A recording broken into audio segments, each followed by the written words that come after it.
কি গো বাবা, সেই কোন সকালে বেরিয়েছিলে, ফিরতে এত দেরি হলো?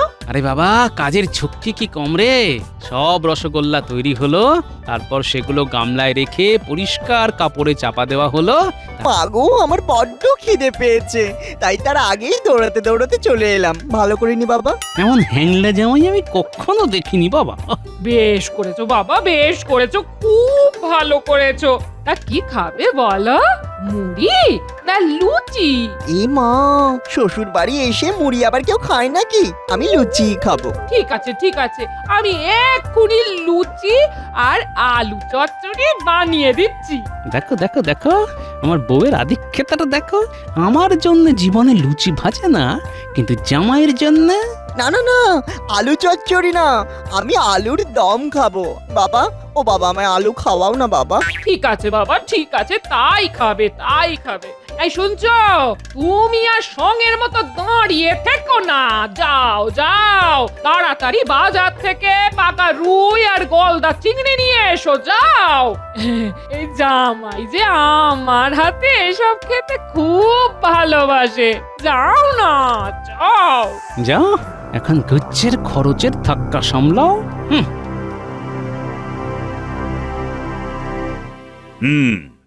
আজ তোমাদের সাথে আমার একটা বিশেষ আলোচনা আছে। আছে যখন তখন শুরু করে ফেলুন মহারাজ। শোনো, আগামী বুধবার আমার বাবার মৃত্যুবার্ষিকী। তো আমি ঠিক করেছি ওই দিনে আমি আমার রাজ্যের সব প্রজাকে এক ভাঁড় করে রসগোল্লা বিতরণ করব। বাহ বাহ, খুব ভালো। কিন্তু কাজটার মধ্যে তো একটা বড় সমস্যা তৈরি হয়েছে। এতে আবার সমস্যা কিসে? ভোলা ময়রাকে বলে দেব। এত লোকের রসগোল্লা ভোলা বানিয়ে দিতে পারবে না। পারবে না বললেই হলো, ও না পারলে ওর ঘাড় ধরে করিয়ে নেব। না মন্ত্রী, সব ব্যাপারে গায়ের জোর ফলানোটা ঠিক কথা নয়। আরে আমি নিজে ভোলাকে ডেকে পাঠিয়েছিলাম, কিন্তু পিঠের ব্যথায় ও এখন বড্ড কাবু হয়ে পড়েছে। তাহলে কি হবে? তাহলে এক কাজ করুন মহারাজ, ভালো হালুইকর ঠাকুর এনে বাড়িতে ভিয়েন বসান। আমিও সেটাই ভেবেছি, কিন্তু বাড়িতে ওই ভিয়েন বসানোর যে মেলা হ্যাপা, ও তো হ্যাপা সামলাবে কি? কেন মহারাজ, আমি আছি কি করতে? শুধু টাকা দিয়ে দিন, দেখবেন ভালো ছানা আর হালুইকর এনে আমি সব করিয়ে দেব। সেই সাথে মোটা রকমের টাকা পয়সা পকেটে ভরে ফেলবো। হ্যাঁ, না মন্ত্রী না, মানে তোমার ওপর ঠিক ভরসা করতে পারছি না। কি বলছেন কি মহারাজ? আমি এ রাজ্যের মন্ত্রী, আপনার পরেই আমার স্থান, আর সেই আমাকে আপনি ভরসা করতে পারছেন না? অতীতে তুমি বহুবার বহু কাজে আমাকে ডুবিয়ে ছেড়েছো, তাই এবার আর পারছি না। গোপাল, তোমাকে এই দায়িত্ব নিতে হবে। আপনার দেওয়া দায়িত্ব আমি মাথা পেতে নিলাম মহারাজ। যা, গোপাল দায়িত্ব নিয়ে নিলে আমার পকেট ভরবে কি করে? হ্যাঁ মহারাজ, এবারের মতো আমাকে দায়িত্বটা দিয়েই দেখুন, কথা দিচ্ছি ডোবাবো না। আর হয় না মন্ত্রী, একবার যখন সিদ্ধান্ত নিয়েই ফেলেছি তখন আর নড়চড় হবে না। গোপাল, আজ বিকেলে আমার কাছ থেকে টাকা কড়ি নিয়ে কাজ শুরু করে দাও, বুঝলে? হাতে কিন্তু বেশি সময় নেই। যথা আজ্ঞা মহারাজ। ঠিক আছে, গোপাল আপনাকে না ডোবালেও আমি এমন ভাবে গোপালকে ডুবিয়ে ছাড়বো যে আপনাদের দুজনেরই ভরাডুবি হবে। আমায় তো চেনেন না। হ্যাঁ,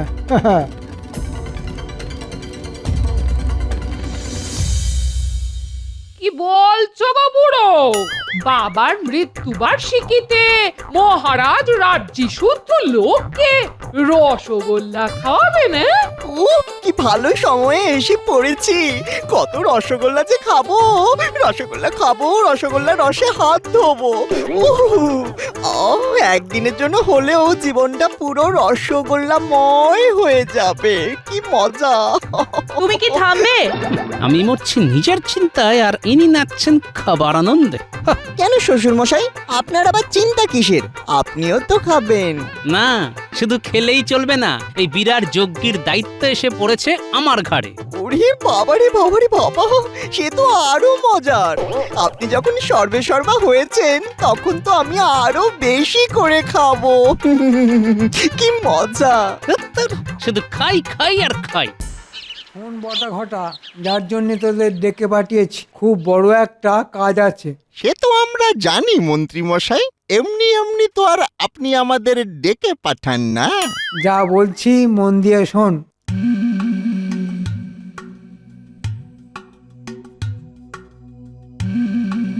তাহলে বুঝতে পারলি তো তোদের কি করতে হবে? কেন বুঝতে পারবো না মন্ত্রী মশাই, আমরা কি এতই বোকা নাকি? তবে এই কাজের জন্য কত পাবো? নগদ টাকা হয়তো দিতে পারবো না, তবে প্রাণ ভরে ওই বস্তুটি খেতে পাবি। এ মা, হাতে নগদ নারায়ণ কিছু আসবে না? চেপে যা ঘটা, চেপে যা। দরকার কি নগদ নারায়ণে? পুষিয়ে নেব ঘেঁটনে।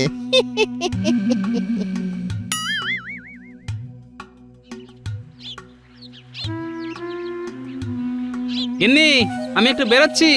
এখনো তো রোদ তেমন পড়েনি, এই ঠাঠা রোদের মধ্যে এখন চললে কোথায়? মহারাজের কাছে আজ থেকেই তো রসগোল্লা বানাবার জোগাড় যন্ত্র শুরু করে দিতে হবে। শ্বশুর মশাই, আমিও যাব। তুমি আবার সেখানে গিয়ে কি রাজকার্যটা করবে শুনি? আপনি থাকতে আমি আবার কোন রাজকার্যটি করব? আমি তো খাবো, খেতে যাব। খেতে যাবে মানে? ইমা কিচ্ছু বোঝে না, বোকা। আমি তো আপনার জামাই, তা আমাকে দেখি রানীমা আদর করে ভালো মন্দ কিছু খাওয়াবে না? নিশ্চয়ই খাওয়াবে। গিন্নি, কাজে বেরোবার সময় এই ন্যাকা জামাইটাকে সামনে থেকে সরাও, না হলে কিন্তু অনর্থ বানিয়ে ছাড়বো বলে দিলাম। ইমা নিয়ে গেল না। বাজে শ্বশুর, পাজি শ্বশুর, দুষ্টু শ্বশুর। আমি যাব।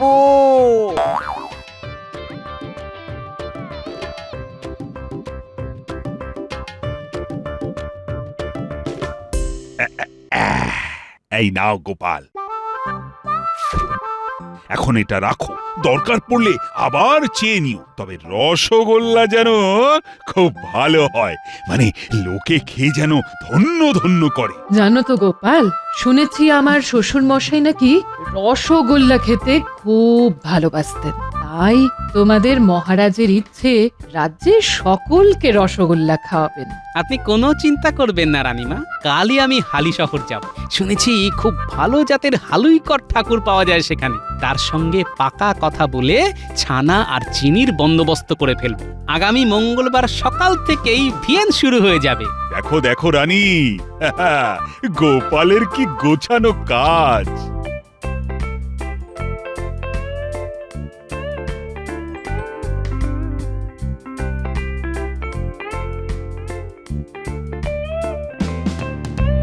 শোন, কড়াইয়ের জল গরম হয়ে গেলেই তাতে চিনি ছেড়ে দিবি।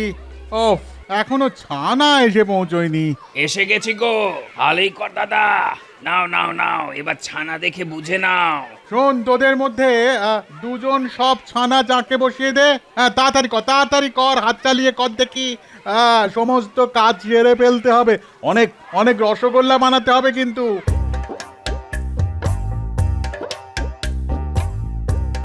দেখুন মহারাজ, কাজ কেমন এগোচ্ছে।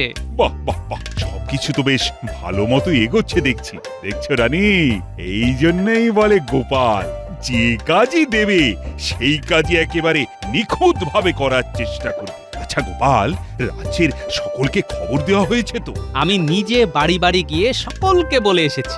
আর আমাদের মন্ত্রী, ওকে বলতে আবার ভুলে যাওনি তো? পাগল, আমি তো মন্ত্রী মশাইকে দিয়েই নিমন্ত্রণ শুরু করেছি। বাহ বাহ বাহ, খুব ভালো খুব ভালো। হ্যাঁ,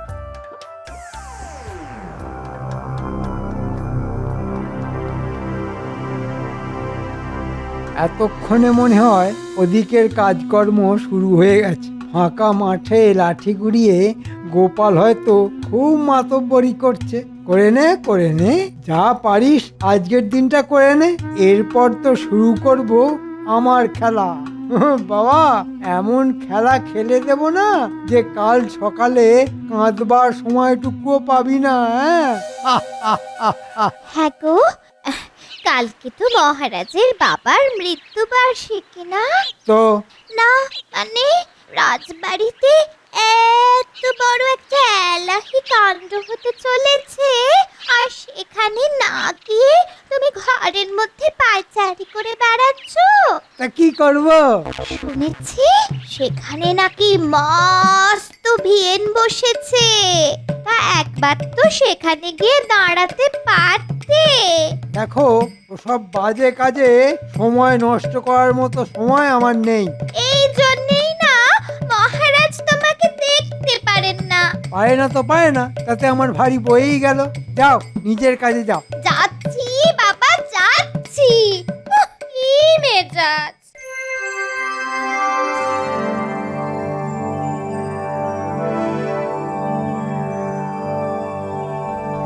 গোপাল দাদা, ও গোপাল দাদা, একটা খেয়ে দেখবে নাকি? এ বালাই ষাট, এসব অতিথি নারায়ণের সেবার জন্যে, তাই তারা আগে খেয়ে ধন্য ধন্য করবে, তারপর তো আমরা খাবো। নাও ভাই নাও, তাড়াতাড়ি সব কাজ গুছিয়ে ফেলো, সাঁঝের আধার নামতে কিন্তু আর বেশি দেরি নেই।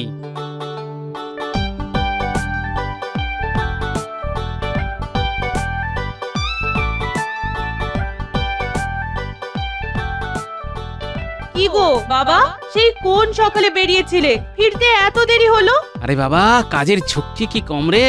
সব রসগোল্লা তৈরি হলো, তারপর সেগুলো গামলায় রেখে পরিষ্কার কাপড়ে চাপা দেওয়া হলো, তারপর আমার ছুটি। তাহলে তাড়াতাড়ি হাত মুখ ধুয়ে এসো, আমি চট করে 4টি ভাত ফুটিয়ে দিচ্ছি। শ্বশুর মশাই, কতগুলো রসগোল্লা তৈরি হলো? অগুন্তি। তা তার থেকে 2-4টে নিয়ে আসতে পারলেন না? গরম গরম রসগোল্লা যে কি সুস্বাদু! আহ, আবার তুমি হ্যাংলাপনা শুরু করে দিলে। বাবারি বাবারি বাবা, এতে আবার হ্যাংলাপনার কি দেখলে? আমার বুঝি গরম রসগোল্লা খেতে ইচ্ছে করে না? আর নিজের শ্বশুর মশাই তো এখানে হর্তাকর্তা। আরে লোকে তো শ্বশুর বাড়ি ঠেন্টন মারতেই আসে। এই মা, বাজে কথা বললাম, মানে খেতেই আসে, তাই না শ্বশুর মশাই? মিনু, তোর বরকে চুপ করতে বল। চুপ, একেবারে চুপ। উফ, আরে বাবারে বাবা, শুধু শাসন আর শাসন। এটা শ্বশুর বাড়ি না অসুর বাড়ি। তোর ভাল লাগে না।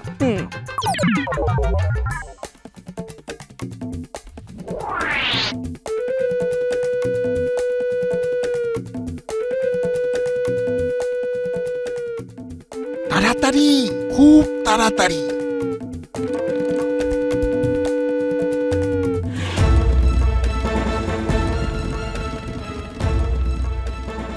খা খা, প্রাণ ভরে আজ শুধু রসগোল্লা খেয়ে যা।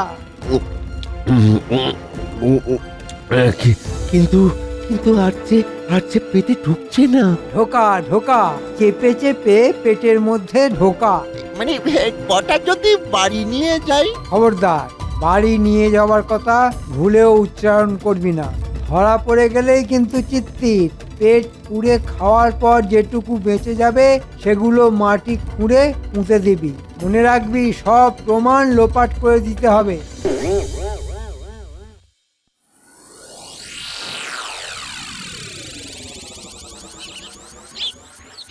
গোপাল দাদু, ও গোপাল দাদু। কিরে, কিছু বলবি? আজ তো রাজবাড়িতে রসগোল্লার নেমন্তন্ন, আমরা যাব তো?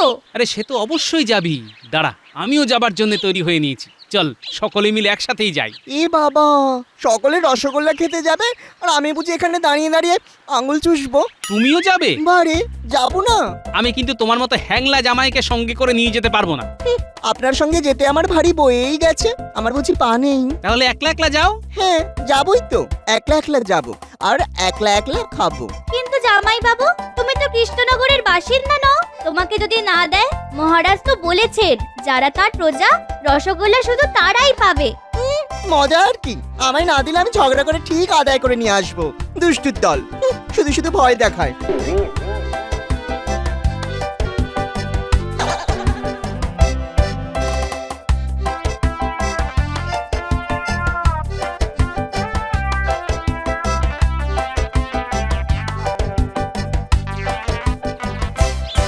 আরে অনেকক্ষণ তো দাঁড়িয়ে আছি, কখন রসগোল্লা দেবে বলতো?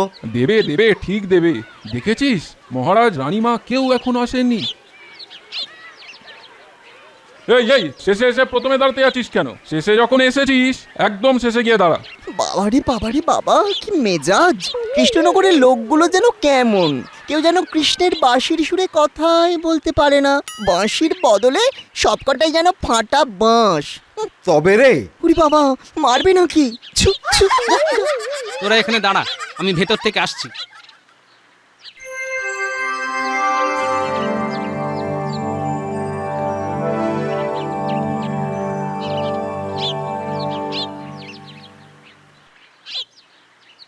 কি গোপাল, মহারাজ আর রানীমা তো তোমার প্রশংসায় একেবারে পঞ্চমুখ।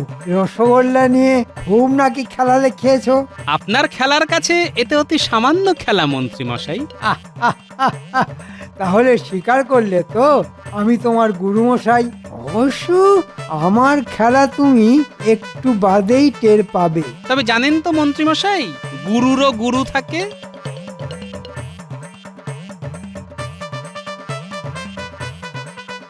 আরে তোমরা এখানে, চলো চলো তাড়াতাড়ি রাজবাড়ির দরজায় চলো। বেলা যে বয়ে যায়। ভাই, কে আছিস? আদেশ করুন, আদেশ করুন, আদেশ করুন মহারাজ। শোনো, লোকজন জোগাড় করে রসগোল্লার গামলাগুলো নিয়ে রাজবাড়ির দরজায় চলে এসো। আর উঠোনে অনেক মাটির ভাঁড় এনে রাখা হয়েছে, সেগুলো নিয়ে এসো। যথা আজ্ঞা।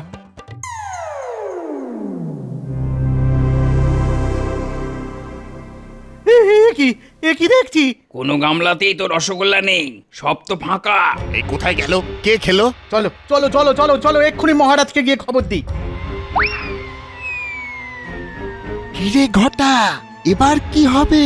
সকলের সামনে মহারাজের মাথা কাটা যাবে। কি হলো বলো তো গোপাল? মানে রসগোল্লা আনতে রক্ষীরা তো দেরি করছে কেন? মহারাজ মহারাজ মহারাজ, সর্বনাশ হয়ে গেছে মহারাজ। কি হয়েছে? সব গামলা ফাঁকা, কোনো গামলার মধ্যে একটাও রসগোল্লা নেই। ও গোপাল, এরা এসব কি বলছে?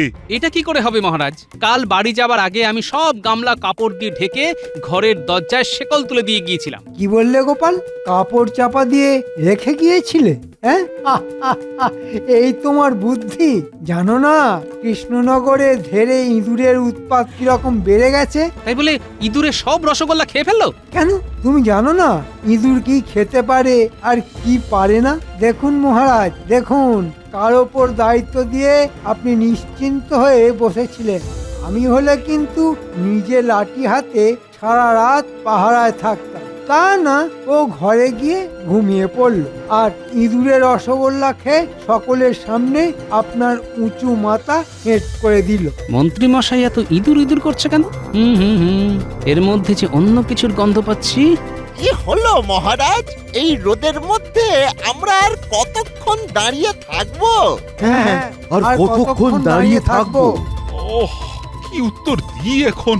বড় মুখ করে মানুষগুলোকে ডেকে এনে এখন কি জবাব দেব বলো তো?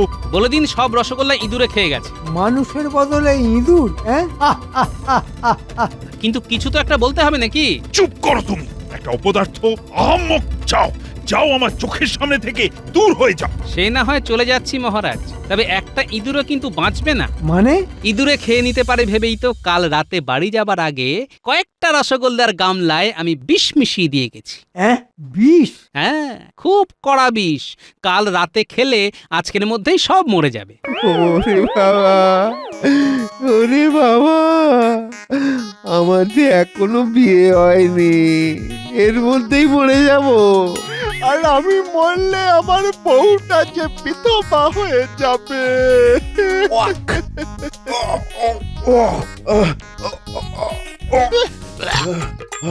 ওরে বাবা, পেট থেকে বুক সব যে গুলিয়ে উঠছে। আমার যে গলা জ্বলে যাচ্ছে।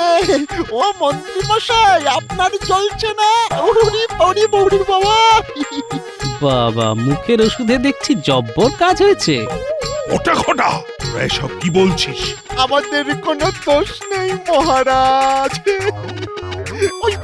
ওই মন্ত্রী বেটার কথায় কাল রাত্রে আমরা ভাড়ার ঘর থেকে সব রসগোল্লা চুরি করেছিলাম। চলে যাচ্ছে। আর তার থেকে পেট পুড়ে ওই তিনজন মিলে খেয়েছি, আর বাকিগুলো ওই মাটিতে পুঁতে রেখেছি। কিন্তু তখন কে জানতো ওই রসগোল্লায় বিষ মেশানো আছে? মন্ত্রী, এসব তাহলে তোমার কাণ্ড?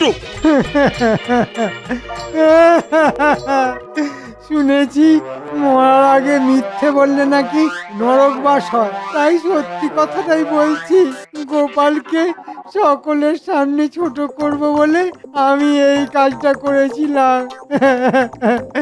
হ্যাঁ মহারাজ, এটা এটা একেবারে সত্যি। এবার তাহলে আমি সত্যি কথাটা বলে ফেলি। রসগোল্লায় কোনো বিষ আমি মেশাইনি, শুধু দুপে ইঁদুরকে ধরার জন্যই আমি এটা বলেছিলাম। তার মানে কথার জালে আবার তুমি আমাকে ফাঁসালে।